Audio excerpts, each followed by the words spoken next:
think one of the major things that's probably impacted on young people, and this is not just in Darwin, I think it applies across all the major centres in the Territory, has been the decline in funding and services for young kids. So funding for things like youth programs that would keep children perhaps otherwise engaged and occupied simply just not been available. And certainly in places like Alice Springs, I think that's contributed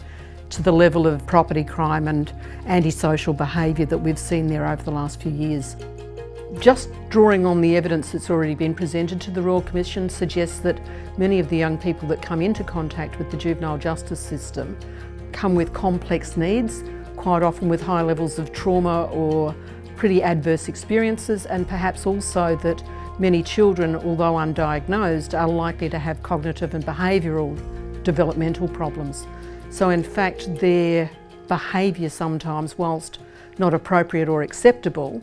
needs to be identified not necessarily as criminal behaviour, but as an example of, say, poor development. And so if you want kids to behave differently or to behave better, for the want of a better word, then you need to understand how you get those kids to learn to stop and think rather than acting impulsively, starting to think a bit more about consequences.